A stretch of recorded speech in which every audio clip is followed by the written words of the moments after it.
Le monde contemporain est créé il y a à peu près 250 milliards d'années. À cette époque-là, l'esprit humain est descendu sur Terre. La séparation de l'âme humaine de Dieu constitue un des plus grands moments de la Genèse. Cette séparation est bien connue dans le monde des anges sous le nom l'aurore de l'âme humaine. L'âme sort de sa première source comme un rayon divin et elle entre dans l'univers immense pour accomplir le travail qu'elle a à faire. L'esprit humain est passé par toutes les formes de la vie, mais au fur et à mesure, il les a quittées pour arriver à la dernière forme, la forme humaine. L'esprit humain a quitté toutes ses formes extérieurement, mais non intérieurement. Elles vivent en lui même aujourd'hui. Il ne s'en libérera jamais. L'homme est passé par de différentes races. La race actuelle est la 5e. C'est le temps de la 6e race qui arrive. Elle apportera les nouvelles idées, les idées claires. Cette race ne demeurera pas non plus pour toujours.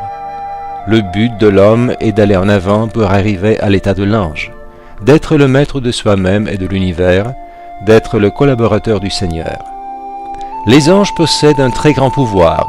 Ils peuvent gouverner des systèmes solaires. L'homme s'efforce d'atteindre ce pouvoir d'une manière subconsciente, mais comme il n'est pas encore prêt pour ça, il ne connaît pas la méthode d'y parvenir. Par conséquent, l'homme commence à gouverner ses semblables et il se heurte à des erreurs et à des contradictions. Avec tes semblables, tu dois te comporter comme avec des frères, jusqu'à ce que tu arrives à l'état de l'ange, de gouverner et de travailler avec Dieu.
L'éveil de l'homme se détermine par sa gratitude.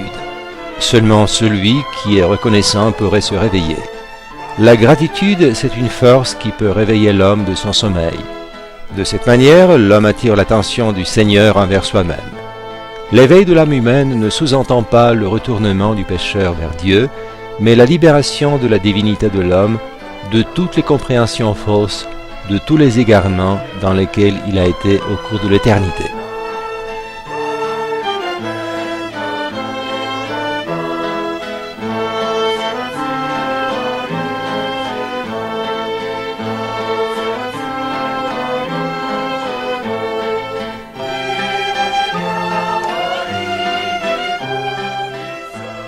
Que l'homme se résigne, qu'est-ce que ça veut dire? Cela sous-entend que lorsque l'homme se trouve dans n'importe quelle condition, aucun sentiment amer ne doit rester dans son âme. Vous pourriez dire que vous vous êtes résigné avec le Seigneur. Alors, est-ce que vous avez accompli la deuxième tâche, de vous résigner avec vos proches? Si vous avez résolu cette tâche, il vous reste encore une, de vous résigner avec vous-même.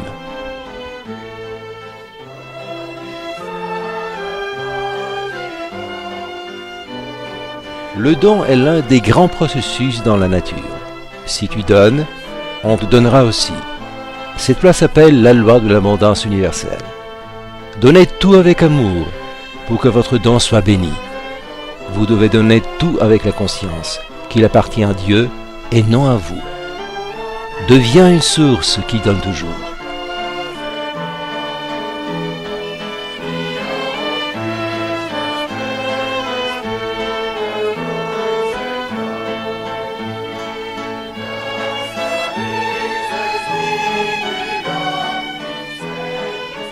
Chaque souffrance est un indice que quelque chose de nouveau commence, que tu dois apprendre. Quand le chagrin se diminue, c'est la joie qui arrive pour se mettre à travailler. Le chagrin descend, la joie s'élève.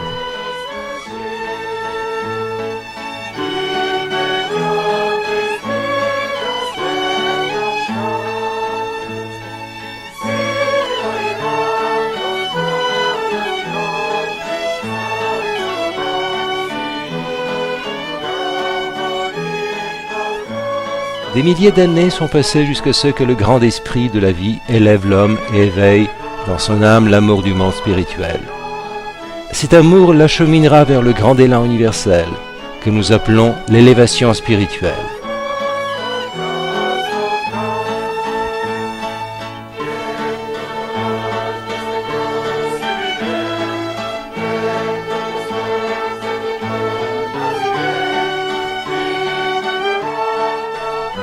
Quand je dis Dieu, je prends en considération le début éternel, l'abîme, le grand fondement de la vie.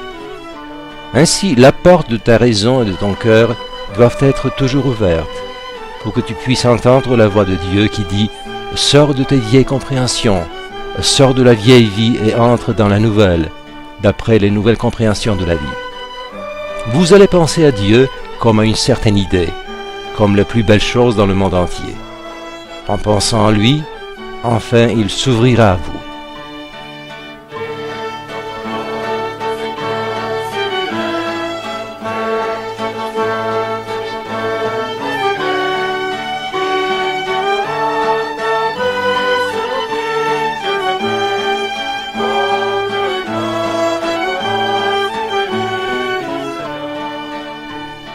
Ce qui peut libérer l'homme de son destin, c'est son amour vers Dieu, par lequel il apprendra la loi du service.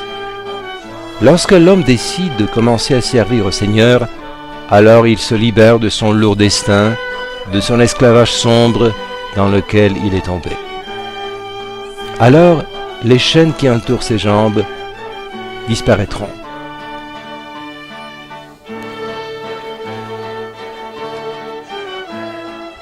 Enthousiasmez-vous de ce que vous avez.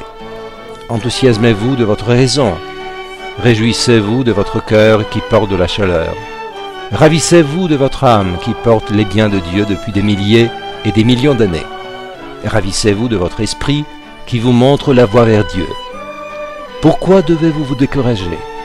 Ravissez-vous de tout ce qui vous est donné et vivez selon la loi de Dieu. Ravissez-vous du fait que vous êtes venu sur terre pour étudier.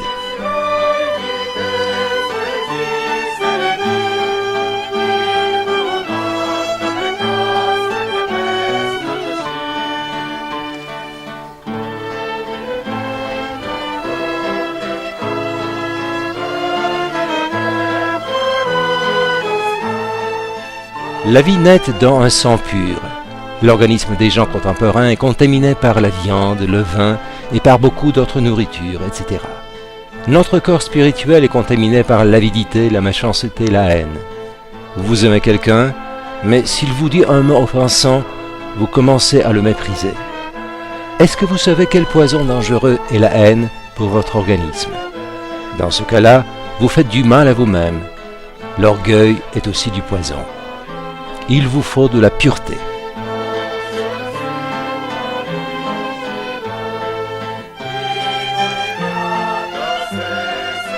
Le ver rampe sur terre parce qu'il a choisi lui-même cette manière de vivre.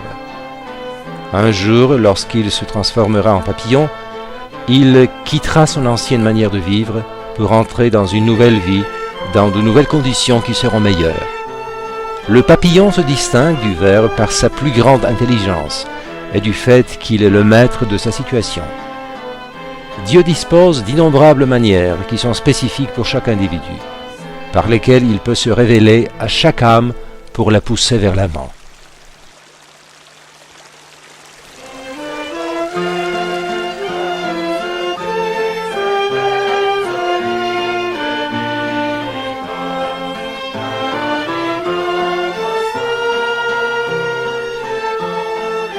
En apprenant le sens de son mouvement, l'homme arrive à la vérité, qui est tellement nécessaire à la raison humaine comme la lumière à ses yeux. De même, la lumière du soleil et ses rayons sont nécessaires au monde physique, ainsi que la vérité et ses rayons sont nécessaires au monde spirituel. La première loi fondamentale sous-estime l'application de la vérité. Le royaume de Dieu ne supporte aucune tricherie, de n'importe quel caractère. La deuxième loi fondamentale, c'est l'application de la sagesse et du savoir. Le monde raisonnable exige de tous les gens d'étudier avec persistance et amour. L'homme vit tant qu'il apprend. La vie n'est rien d'autre qu'un élan vers l'acquisition du savoir qui vient du début divin supérieur. La troisième loi fondamentale, c'est l'amour qui donne la vie. Ça signifie que l'homme doit s'efforcer vers la sagesse divine qui donne le savoir, vers la vérité qui donne la liberté, vers l'amour qui donne de la joie, vers les savoirs qui donnent de la force, vers la liberté qui donne de l'étendue de l'âme humaine.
Ravissez-vous du soleil qui se lève et qui se couche. Réjouissez-vous des fleurs qui fleurissent et portent le parfum au loin. Ravissez-vous des sources qui coulent. Ravissez-vous des oiseaux qui chantent. Réjouissez-vous de chaque homme qui va vous rencontrer et qui va vous sourire. Dieu parle par tout ce qui est vivant. Il vous salue.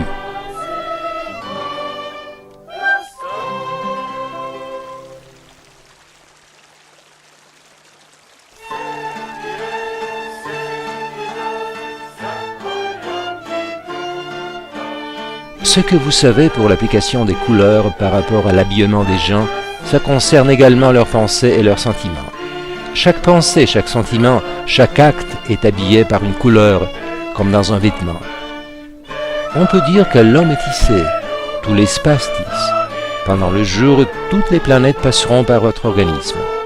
Et le soir, quand vous vous endormez, votre sosie astrale sera de nouveau sous l'influence de ces courants, mais sous une autre forme. Ainsi, quand vous êtes éveillé ou quand vous dormez, toute la nature travaille sur vous. L'harmonie dans l'homme, qu'est-ce que ça signifie? La concordance de ses forces. Comme le musicien accorde son instrument d'après une clé, ainsi chaque homme doit accorder aussi ses forces et ses énergies selon une clé, l'amour. L'amour est la force unique qui harmonise et qui accorde les choses. Édifie ta maison des fibres de l'amour, tricote-la des fibrilles de la sagesse, renforce-la avec les fibres de la vérité. Alors mets la table chez toi et invite l'amour et la vérité. Serre-les pour que tu puisses apprendre comment vivre.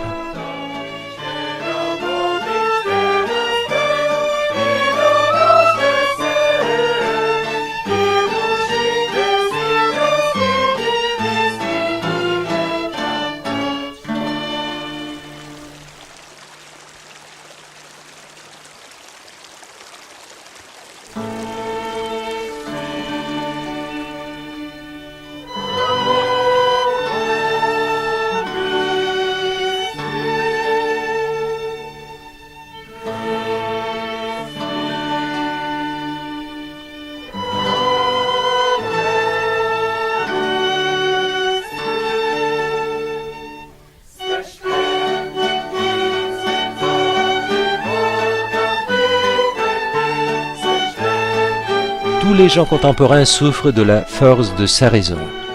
Sa raison ressemble à un cheval non apprivoisé.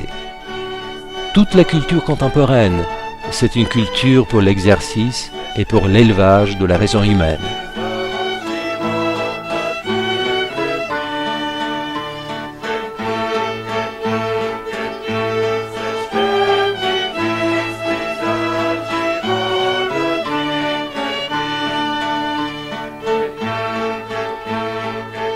L'homme doit comprendre qu'il est lié avec des millions de raisons sur Terre et au-delà, dans l'autre monde. Si cette liaison est correcte, les résultats de sa vie seront aussi bons. La pensée, c'est le facteur le plus fort dans l'univers. Ce qui représente la lumière pour le monde physique, la même chose représente la pensée pour le monde spirituel et le monde raisonnable de l'homme. Tel qu'est le sol dans la raison humaine, telles seront ses pensées. Chaque pensée a sa forme, qui peut porter le caractère d'un mouton, d'un loup, d'un ours, d'un renard, d'un serpent, d'une araignée, d'un fourmi. Toutes ces formes sont des qualités qui constituent le caractère humain. Vous devez venir jusqu'à cette pensée qui produit de la lumière. Quelle est la pensée qui produit de la lumière? La pensée correcte.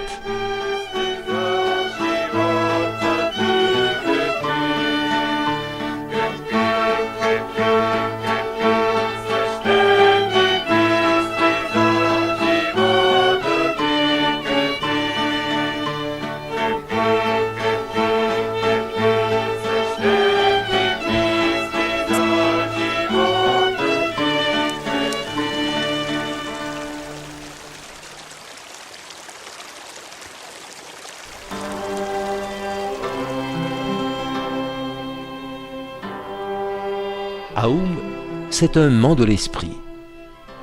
Si vous chantez ce mot de sa langue, il va vous entendre et il va vous aider, parce qu'il comprend et il connaît vos besoins.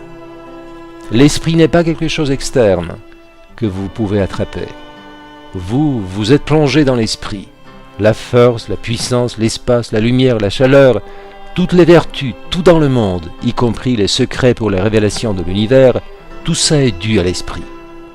L'esprit, c'est un rassemblement des êtres bien avancés, qui ont vécu des millions d'années et qui ont créé des méthodes pour le travail. Et nous devons profiter de ces méthodes. L'esprit, c'est quelque chose qui est la plus supérieure, la plus pure, la plus sacrée. Et dans cette sainteté, l'esprit porte les conditions de la vie humaine raisonnable. J'utilise ce mot, raisonnable, mais je pourrais utiliser aussi un autre mot. Au sens large du terme, lorsque l'homme possède en soi la même vie raisonnable, il vit comme un musicien et comme un poète. Il est toujours gai, il a la paix dans l'âme, le monde ne l'inquiète pas, rien ne le dérange. Il ne s'arrête pas devant les choses sans importance dans la vie. Il s'arrête seulement devant le grand que Dieu a créé. C'est la matière qui rassemble les choses et qui porte l'accablement des idées. Beaucoup d'idées se trouvent dans la matière. Si la matière n'existait pas, la création d'une forme quelconque ne serait pas possible. C'est la matière qui enveloppe l'esprit et de cette manière, elle le fait compréhensible pour nous. C'est l'esprit qui donne le prix de la matière, et c'est la matière qui donne la possibilité à l'esprit de se déclarer sous une certaine forme.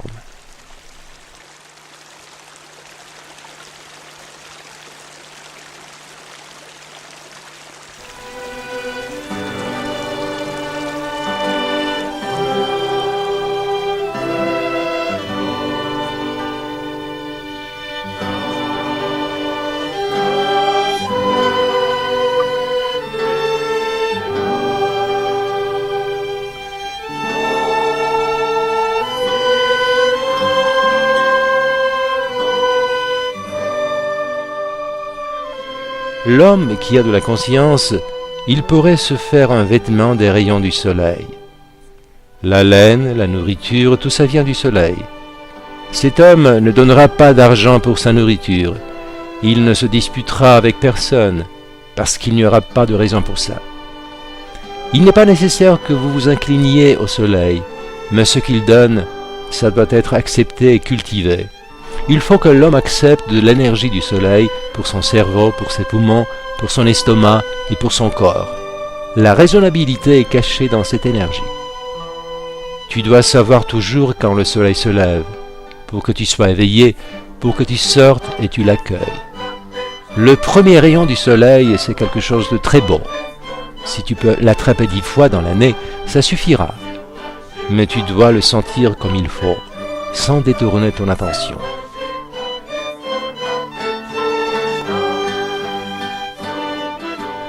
Un jour, nous comprendrons ce soleil dans lequel le Seigneur se manifeste, dans lequel le Seigneur vit et il nous envoie de la lumière. Outre le soleil que nous voyons, il y a aussi un autre soleil, le soleil divin qui ne couche jamais. Les grands initiés, eux, ils ont un jour éternel.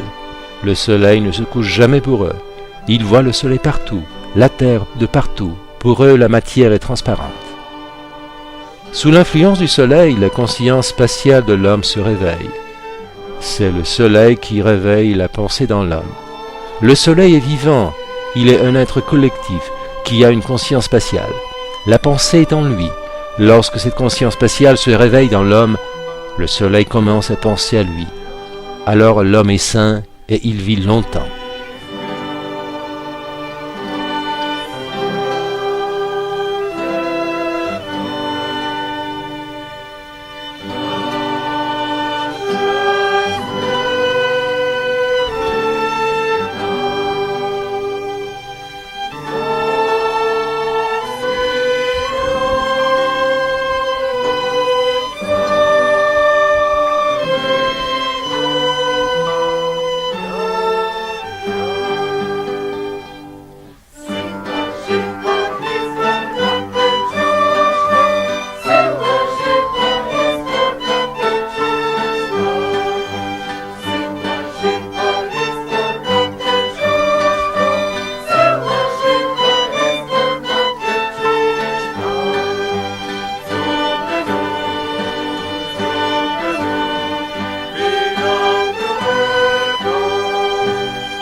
Les 4 directions du monde nous montrent les qualités que l'homme doit acquérir.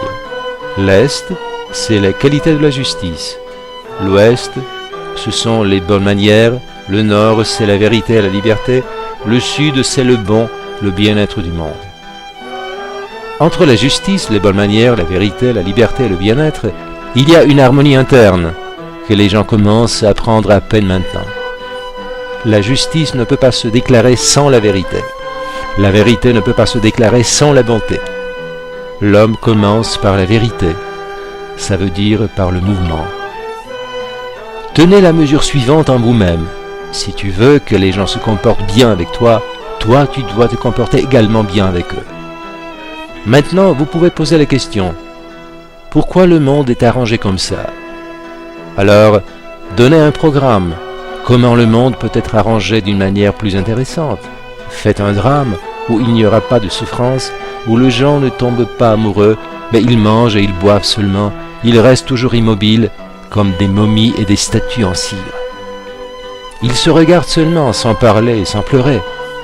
Où sera alors le plaisir de la vie? Maintenant, vous vous indignez que les choses s'arrangent de telle ou telle manière, mais non qu'on vous expectait. Je vous pose la question. Est-ce qu'il y a quelque chose de mal dans la peur? Quand quelqu'un pleure, il vous montre qu'il souffre, et comme il souffre, ça signifie qu'il est vivant.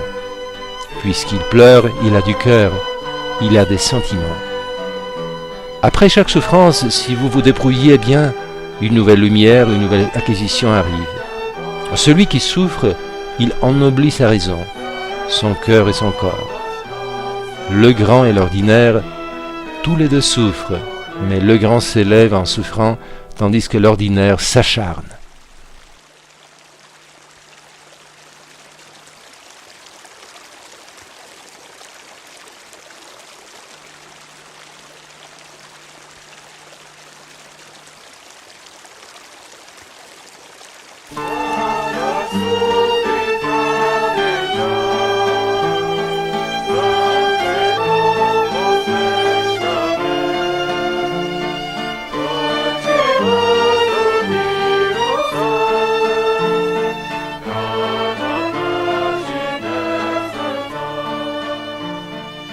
La beauté est un désir de l'âme humaine. L'homme cherche la beauté partout. Elle n'est pas une qualité physique. La beauté n'appartient ni au monde physique ni au monde spirituel. La beauté est une propriété du monde divin. Dans le monde physique, elle reste peu de temps. Dans le monde spirituel, elle reste longtemps. Et dans le monde divin, elle reste pour toujours. Elle ne vient pas de soi-même. Elle constitue un processus organique interne, un résultat de la combinaison harmonique entre la montée humaine, la pensée et la volonté. L'homme doit se concentrer en soi-même. Il doit trouver le beau côté avant tout. La beauté, c'est la forme externe, le côté externe de la pureté. La pureté, c'est le côté interne, le côté spirituel. Vous dites que vous devez réparer le monde. Mais il n'y a rien à réparer. Le monde, c'est vous.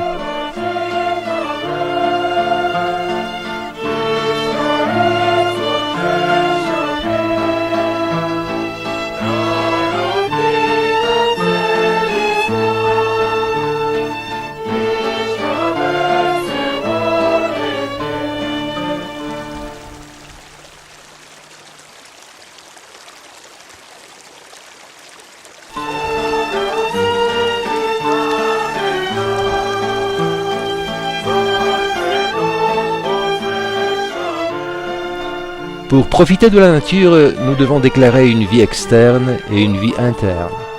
La vie externe s'exprime par le mouvement, tandis que la vie interne s'exprime par la pensée, par le sentiment, par l'acte. Chaque autre acte externe, c'est une expression d'un acte qui a lieu dans le monde divin. Si vous ne savez pas comment marcher, comment vous mouvoir, vous perdrez toutes les conditions acquises par vous de la respiration, de l'air et de la nourriture. De l'allure de quelqu'un, on peut voir qu'il est candidat pour la prison. Voyez les animaux et les oiseaux, comment ils se meuvent. Vos mouvements doivent être beaux, égaux, naturels et plastiques. Il est très important avec quelles jambes vous allez vous lever du lit le matin, avec quelles jambes vous allez vous rendre au travail, Si vous mouvez lentement ou vite vos bras, comment vous regardez? Beaucoup de malheurs vous arrivent parce que vous n'appelez pas l'attention sur ces choses importantes. Avec les mouvements des bras, avec le toucher, vous pouvez vous guérir, mais vous pouvez aussi vous mutiler si vous ne comprenez pas. Efforcez-vous d'avoir de beaux mouvements, conscients et plastiques, pour vous lier raisonnablement avec les flux et les reflux de l'énergie spatiale, ça veut dire avec l'énergie spatiale, s'écoulant et affluent.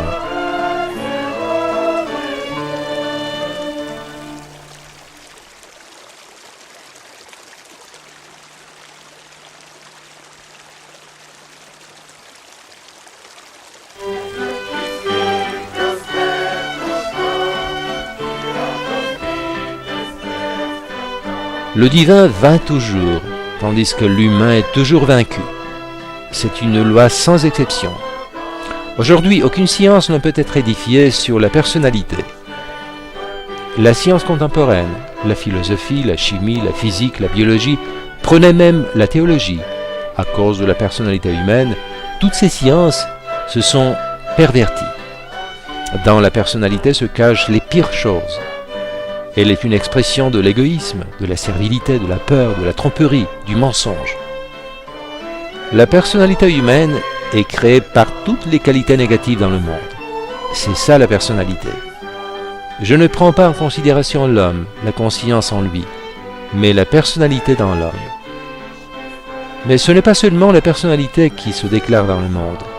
Avec la personnalité, c'est l'âme humaine raisonnable qui se déclare, elle aussi. Par conséquent, elle transforme les actes de l'égoïsme en quelque chose de bon. Cela se doit à l'âme humaine qui travaille toujours pour le bon dans le monde.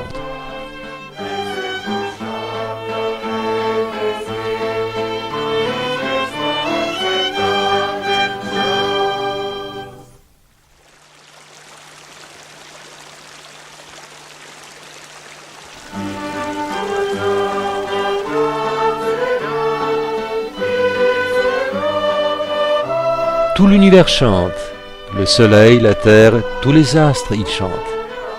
Actuellement, nous nous trouvons dans une époque où notre Terre, tout le système solaire, sortent d'une zone de l'ignorance. Il s'approche vers une nouvelle constellation qui dans la science occulte s'appelle Alpheola et qui est invisible pour le moment. C'est une des constellations puissantes où notre Terre se restructurera et notre corps aussi.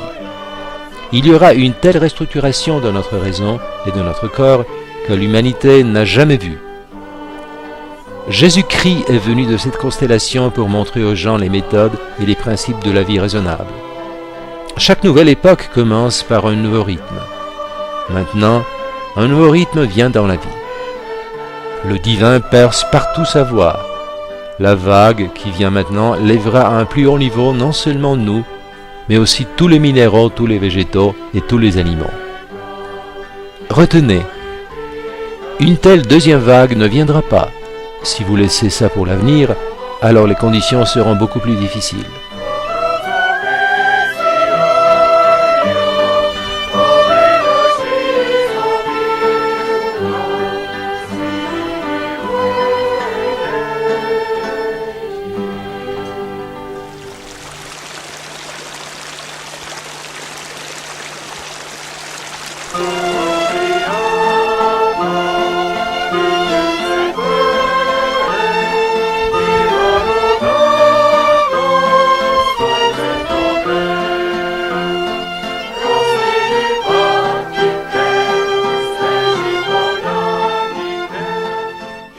En vivant seulement pour lui-même, l'homme se trouve dans des conditions limitées de son activité. Lorsque l'homme vit pour les gens, alors ces conditions s'enrichissent. S'il arrive à la conception idéale de la vie, jusqu'à l'accomplissement des lois divines, l'homme entre dans la vie intégrale qui embrasse tout. Les relations entre vous sont de votre passé lointain. Si vous acceptez cette philosophie, toutes vos questions discutables se résolvent.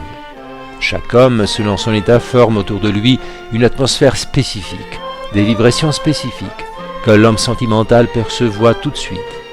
Si les vibrations d'un certain homme sont descendantes, les gens commencent à l'éviter. S'il élève son état, ses vibrations s'élèvent aussi et les gens commencent à l'aimer de nouveau. les pessimistes, les gens sombres, les gens déçus sont généralement solitaires. Quand un étudiant échoue à ses examens, son état baisse tellement que ses proches commencent à l'éviter. De même, les malades évitent les malades. Ils ont peur de ne pas se contaminer, de ne pas tomber dans leur état. Chacun cherche des gens sains, joyeux et énergiques, parce qu'on peut prendre quelque chose d'eux. Chacun cherche une source de montagne, parce qu'il puise de ces eaux pures et cristallines. Liez-vous avec ces âmes, avec lesquelles vous êtes en harmonie.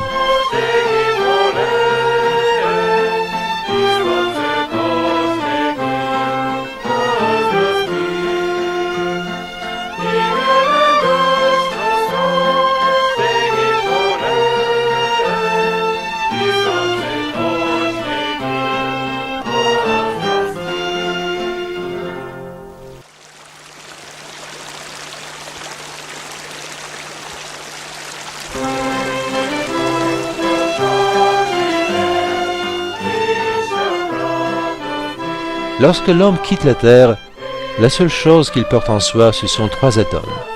L'un qui porte les richesses de sa raison, l'autre qui porte les richesses de son cœur, et le 3e qui porte les richesses de sa volonté. Imaginez-vous quelle sera sa richesse. Un atome égal à 1,25 million parties du millimètre. Ça signifie que vous devez diviser le millimètre à 25 millions de parties et vous en devez prendre une. Vous entrerez dans l'autre monde au-delà avec ces 3 atomes, avec cette richesse. Qu'est-ce que vous ferez avec eux? Dans un atome, il y a tant d'énergie qu'il peut mouvoir la Terre des milliers d'années. Quels étaient ces êtres raisonnables qu'ils ont réussi à comprimer cette énergie dans un espace tellement petit?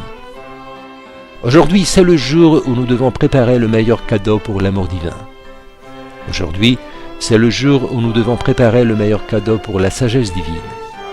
Aujourd'hui, c'est le jour où nous devons préparer le meilleur cadeau pour la vérité divine. Est-ce qu'il y a quelque chose de plus joli que ces cadeaux? Le jour pendant lequel nous préparerons le meilleur cadeau pour l'amour, le nouveau soleil se lèvera. Le jour où nous préparerons le meilleur cadeau pour la sagesse, le soleil sera à son zénith. Le jour où nous préparerons le meilleur cadeau pour la vérité, le soleil va cesser à se coucher, il brillera pour toujours.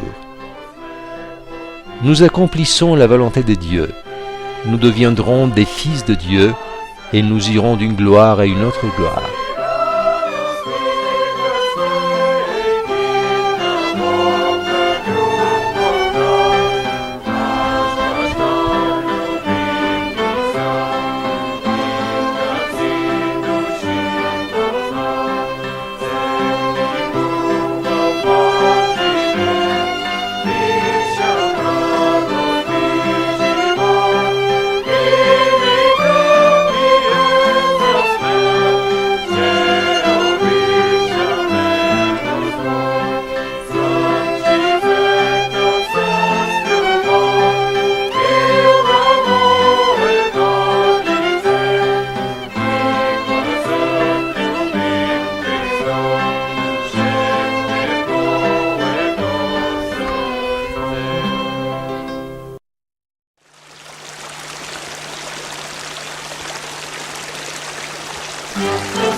L'amour, la sagesse, la vérité, qu'est-ce qu'ils représentent?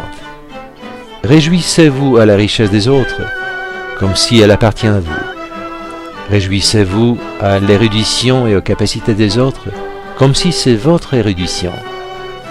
Réjouissez-vous du bien-être des autres, comme si c'était votre bien-être, et vous acquérez tout cela. La cause primaire est qui a pensé longtemps jusqu'à ce qu'elle ait créé un monde perfectionné, avec de grands biens que chacun espère recevoir. Comment trouverez-vous ces biens? En pensant et en étudiant. Si les gens remercient constamment, beaucoup de choses leur seront données et beaucoup de secrets leur seront dévoilés.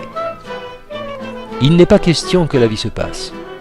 La vie doit s'utiliser. Je dis, des écoles divines se créent pour que les gens sachent comment vivre et comment utiliser la vie. Si tu ne peux pas apprécier la vie terrestre, comment tu pourrais apprécier la vie aux cieux? C'est un nouveau savoir qui vient. C'est une nouvelle culture dans le monde. J'appelle cette culture la culture de l'amour divin, de la sagesse et de la vérité. Elle apprendra les gens comment vivre. La vieille vie, c'est un pleur. La nouvelle vie, c'est une réjouissance. La vieille vie, ce sont les racines. La nouvelle vie, ce sont les branches. Actuellement, nous sommes à la fin du temps du manque de l'amour et au commencement du temps de l'amour. Qu'est-ce qui réveille l'homme? C'est celui qui se préoccupe de lui. La mère réveille l'enfant, ça signifie qu'elle se préoccupe de lui. Dieu réveille l'homme, ça signifie qu'il se préoccupe de lui. La question du Seigneur n'est pas une question de la foi, mais de l'expérience.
L'homme a 12 corps, mais pour le moment, il n'y en a que 4 qui fonctionnent.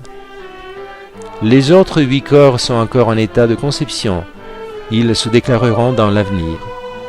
Quand vous serez entré dans le monde spirituel, encore 4 corps se déclareront.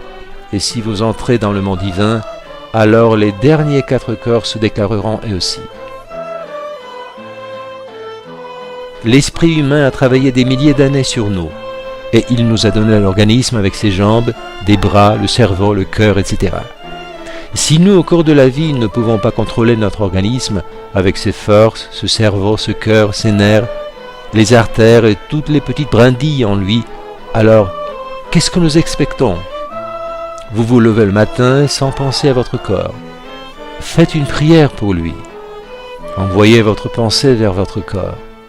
Pensez à toutes vos cellules qui entrent dans votre cerveau, dans votre estomac. Pensez à tous les êtres vivants qui travaillent en lui. Envoyez-leur, comme un bon maître fait avec ses servants, une pensée, une bénédiction. Encouragez-les, donnez-leur des forces et ils vont réjouir. Parlez-leur, ils comprennent tout. Il y a une loi divine qui les gouverne. Encouragez-les, ils sont des êtres conscients. Soyez raisonnables et attentifs envers eux. Parlez-leur comme un bon maître. Dans chaque cellule humaine, il y a tant d'énergie qu'elle peut déplacer l'axe de la Terre à 1 mètre de son chemin. Quelle force représenterait l'homme si toutes les cellules dans son organisme étaient en accord et en harmonie? Aujourd'hui, les gens mettent leur force dans la plupart des cas en destruction et non pas en construction. Si la force de la pensée s'attelle seulement pour créer des œuvres et pour construire, alors quel grand résultat serait produit? Le bouton s'épanouit en fleurs. De la fleur sort du parfum. Les calices coulent et ce n'est que la petite graine qui reste dans le fruit. Le bouton et la fleur, où sont-ils? Le bouton est la première phase. La graine est dans le fruit. C'est une analogie avec la vie humaine.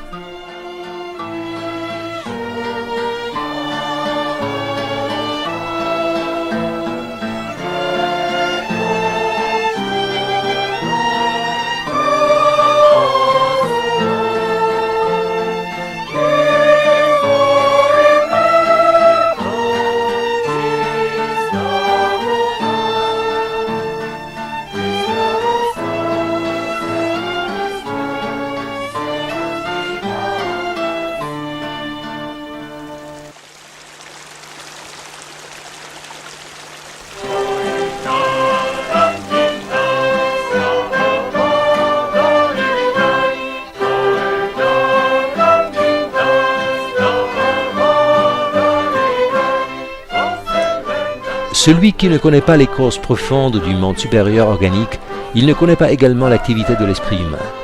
Et il travaille avec certaines tables mathématiques qui sont créées avant même l'éternité. Ces tables forment la mathématique divine et inchangeable sur la base de laquelle l'univers immense actuel est édifié. Cet univers dont toutes les activités sont strictement et raisonnablement déterminées. Chaque homme est créé d'une manière de genre spéciale. D'après la science occulte, la matière dont l'homme est fait, elle n'est pas prise seulement de la Terre. Chaque matière de laquelle l'homme est fait au début, l'homme spatial, sa matière est prise de tout l'univers, de tous les soleils, de toutes les planètes. Une petite particule est prise pour assembler notre corps actuel. L'homme naît de l'esprit. C'est un nouvel état de la conscience humaine. L'esprit divin veut nous libérer de tous les poids, de tous les tournements, de toutes les angoisses que nous avons, de nos inquiétudes aussi. Comment nous passerons notre vie, de nos doutes si nous irons à l'enfer ou au paradis. Toutes ces questions sont insignifiantes. La chose qui est la plus importante dans le monde, c'est d'aimer celui qui t'aime. L'être unique qui t'aime, c'est l'esprit, le divin. Il peut te parler de partout, des arbres, des fleurs, du soleil, des gens, des animaux. Alors, si tu te trouves n'importe où, tu es citoyen de l'univers. Il y a quelque chose de grand dans le monde sur lequel l'homme doit compter. La difficulté est jusqu'au moment où ce grand début se dévoile à l'homme. Dès que la grande providence divine se dévoile devant l'homme, il comprend déjà le refrain de l'Évangile. Même un cheveu ne peut tomber de la tête de l'homme sans la volonté du Seigneur. Jusqu'au moment où tu viens à cette conscience, tous tes cheveux peuvent tomber.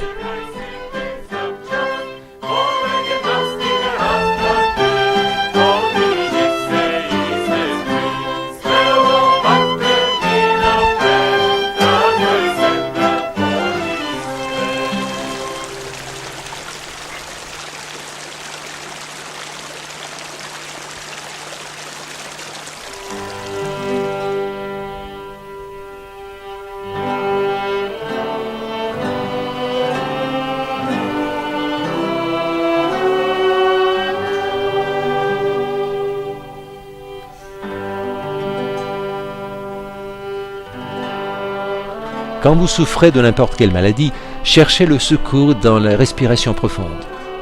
Il n'y a pas de maladie qui ne peut pas être guérie par la respiration. Respirez et chantez à vos mots. Tous les tons sont des êtres vivants dans le monde invisible. Do est un ton spécifique seulement pour certains êtres raisonnables. Ré, c'est un ton pour d'autres êtres, etc. Lorsque nous chantons la gamme, nous sommes en liaison avec ces êtres.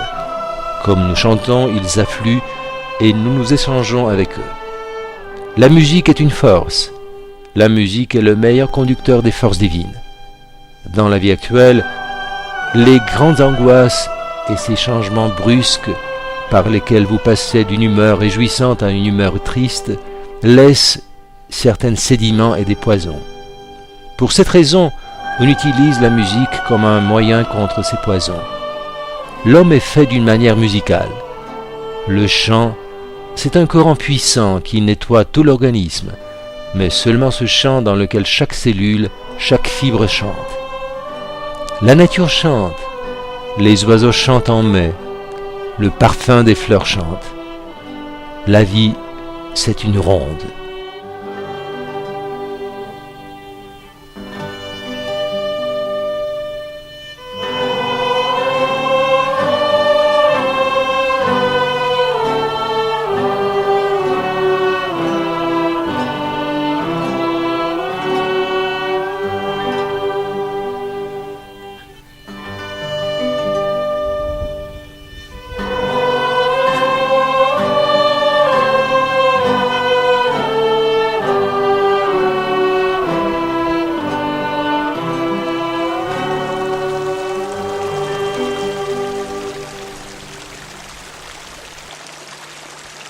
да пребъде Божият мир и да изгрее Божията радост и Божието веселие в нашите сърца.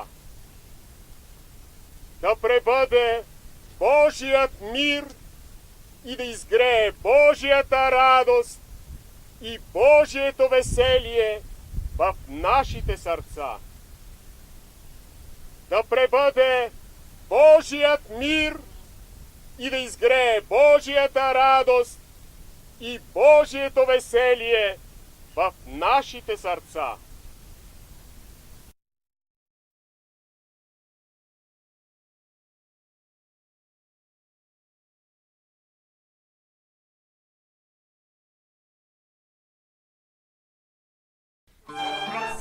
L'homme est un être sublime.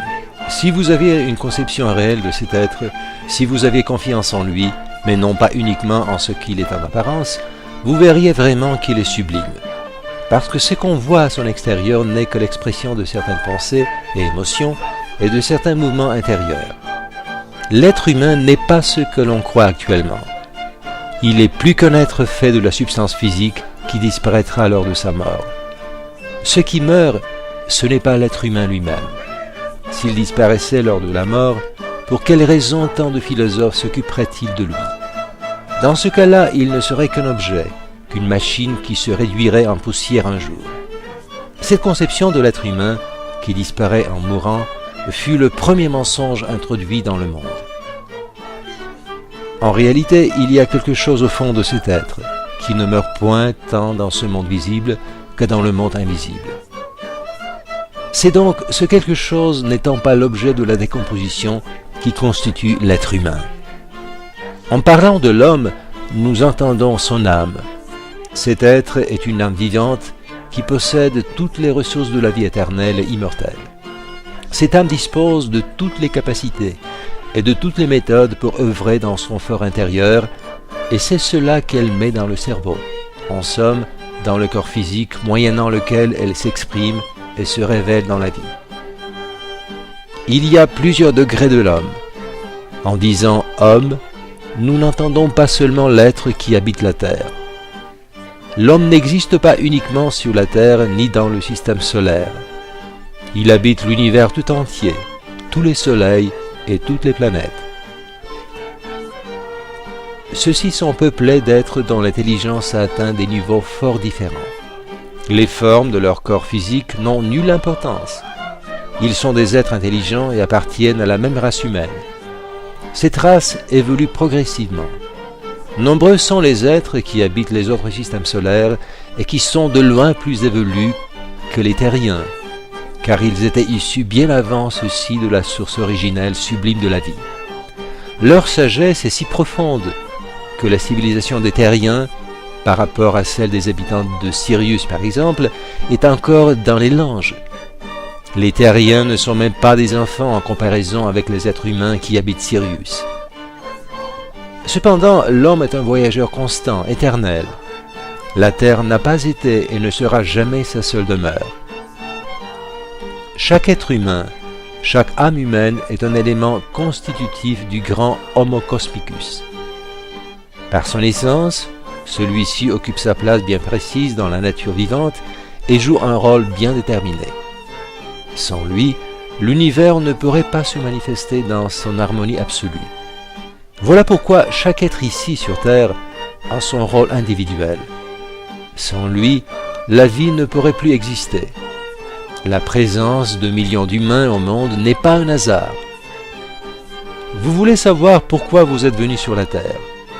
Je vous réponds. Pour réaliser l'amour divin, pour réaliser la sagesse divine, pour réaliser la vérité divine, pour réaliser la justice divine, pour réaliser la vertu divine. Vous y êtes venu pour appliquer toutes ces qualités, pour mettre en pratique tout ce qui fut investi dans vos âmes depuis les temps immémoriaux pour l'éternité. Et n'oubliez jamais, le but final de l'être humain est sublime. Il est né pour gouverner tous les êtres, pour gérer tous les éléments et pour établir l'ordre sur la terre. Il doit en devenir un bon souverain, mais il ne le sera vraiment que s'il comprend que tout ce que Dieu a créé en lui. Il devra connaître tous les corps subtils qui l'enveloppent. Il devra savoir quelle est la matière originelle au sein de laquelle agit sa pensée.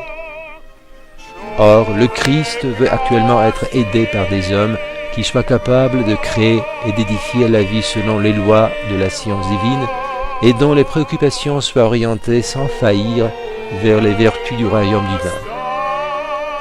Lorsque le Christ descendit sur terre, il y vint pour secourir notamment les âmes humaines, car chaque âme descendue sur terre a son problème essentiel qu'elle devra résoudre toute seule.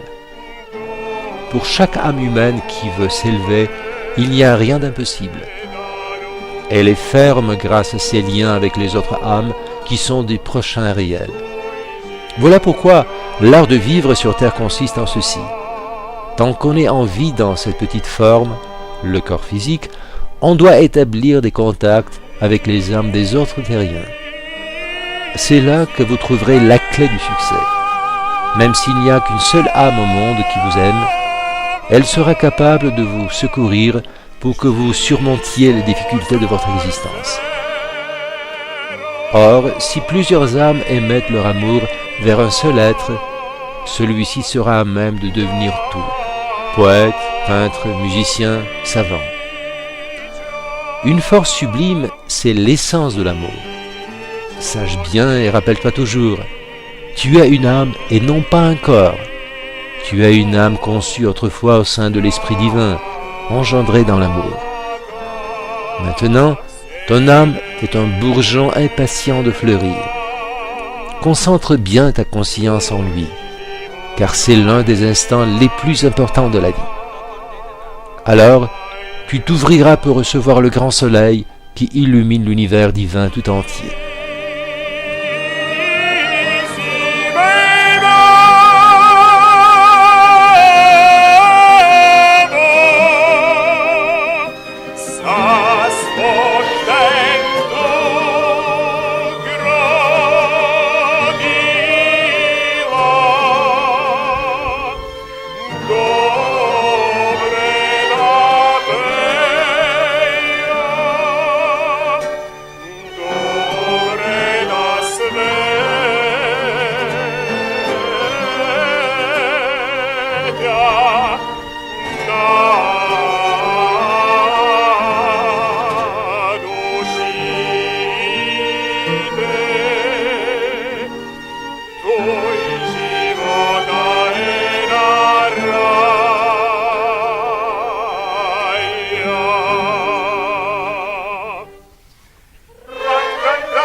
Il n'y a qu'un seul maître au monde. Un seul est le maître qui apporte les connaissances réelles. Il a de nombreuses manifestations dans la vie, mais par son essence, il est seul et unique. Dès que l'être humain aura trouvé, ne fût-ce qu'un seul instant, l'une de ces manifestations, il se trouvera lui-même. Maître dans le monde ne peut être que Dieu. Or, en disant à ses disciples, « Un seul est votre Père », le Christ sous-entend le un, le Maître sublime. Ainsi donc, un seul est le grand Maître dans le monde, bien que ses manifestations soient nombreuses. Parce que je vous ai déjà dit, et je vous répète une fois de plus, une seule est la science réelle, une seule est la lumière divine. Mais la science ne provient pas d'une source unique, et la lumière ne pénètre pas par une seule fenêtre. Sans nombre sont les voies de la science, innombrables sont les fenêtres de la lumière. Mais vous me demandez, comment peut-on connaître un maître? Connaître le maître, c'est un processus spirituel. La notion de maître est strictement définie dans la nature vivante. Maître est celui qui ne fait nul effort. Il est puissant sans admettre la moindre violence. Maître est celui qui n'a dans sa vie aucun mensonge. Son intelligence sublime exclut le moindre mensonge. Maître est celui qui n'accepte aucun mal. Sa bonté exclut le moindre mal.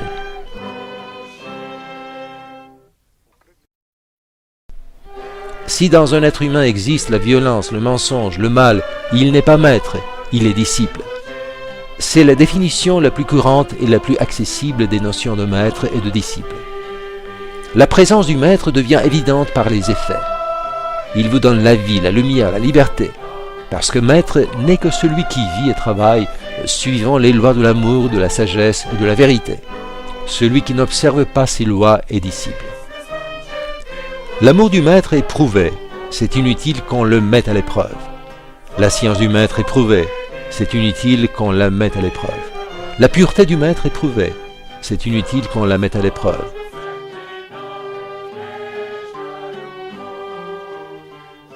Les gens ont-ils reconnu le Christ quand il apparut il y a 2000 ans? Est-ce qu'ils le reconnaissent de nos jours? Lorsque la vérité apparaîtra dans le monde, elle ne mettra pas un costume de roi, elle sera modestement vêtue. C'est ainsi que le Christ apparut il y a 2000 ans, dans une forme commune et simple qui ne permit pas aux gens de le reconnaître. Or, ce sont les lois de ce monde. Étant habillé d'un vêtement simple, en apparence comme tous les autres hommes, il ne fut pas complètement reconnu même par ses disciples. Ce furent seulement 3 d'entre eux qui virent, lors de la transfiguration du Christ, son visage, c'est-à-dire son essence intérieure. Alors, ce fut par sa lumière intérieure qu'ils le virent et le connurent tel qu'il était parmi les anges.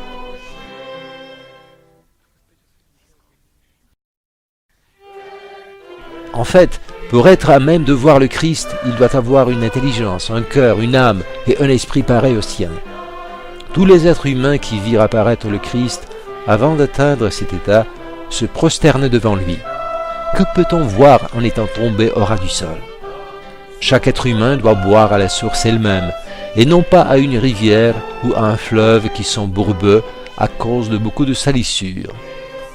Prends un chemin qui mène à cette source. C'est une voie rude et très longue, mais tu pourras boire de l'eau à la source elle-même, qui rafraîchira ton esprit et ton cœur à tout jamais.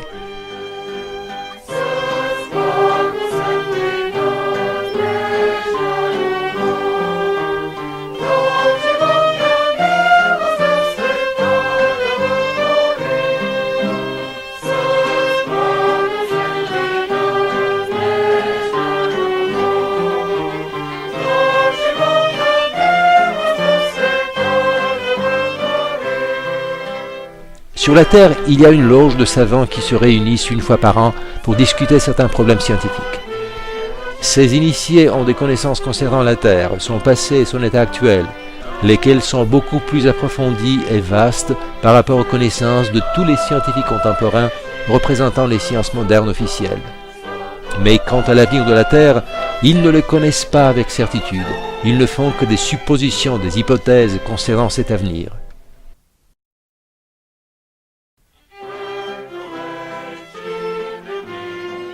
En plus de cette loge d'initiés sur la Terre, il y a une autre loge de grands initiés sur le Soleil qui connaissent absolument tout ce qui concerne non seulement le passé de notre planète, mais aussi concernant son avenir. Mais ces deux loges, tant l'une qu'à l'autre, ne sont que les organes de ce grand organisme universel d'êtres parfaits qui sont très avancés dans leur évolution et qui constituent la grande fraternité universelle. Alors, en parlant de la grande fraternité universelle, nous sous-entendons une hiérarchie d'êtres conscients qui ont parachevé leur évolution en devançant ainsi les humains terriens il y a des millions et des milliards d'années et qui régissent actuellement le cosmos tout entier. Ils le régissent car ce sont eux qui avaient participé à sa création sous la direction immédiate de l'Esprit divin. Or, ayant vu la structure intelligente de tout l'univers, avec tous ses systèmes galactiques, avec ses innombrables soleils et planètes, ayant vu aussi la mécanique céleste sublime et la perfection technique de la création de notre Terre, on peut saisir quelle furent la puissance de l'intelligence et la force de l'esprit de ces créateurs de génie qui avaient œuvré pour réaliser le plan divin de la structure intérieure et unitaire de l'univers.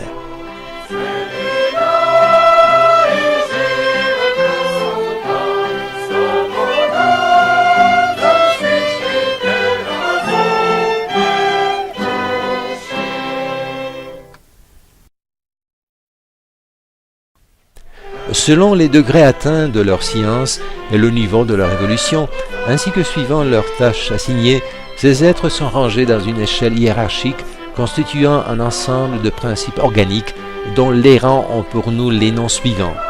Les séraphins, frères de l'amour, les chérubins, frères de l'harmonie, les trônes, frères de la volonté, les dominations, frères de l'intelligence et de la joie, les forces, frères du mouvement et de la croissance, les pouvoirs, frères des formes extérieures et des arts, les supérieurs, frères du temps, des états et du rythme, les archanges, frères du feu et de la chaleur, les anges, frères qui maintiennent la vie et la végétation.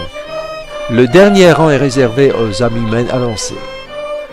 Ces êtres, tous ensemble, constituent le grand humain cosmique.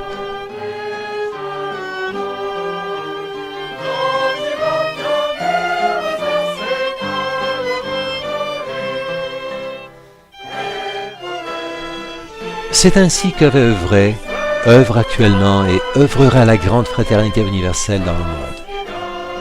Elle œuvrera jusqu'au moment où l'amour unifié, la sagesse unie et la vérité unique auront pénétré toute l'existence et le devenir entier. Alors, chaque souffle louera Dieu dans la paix sainte et dans l'harmonie sacrée.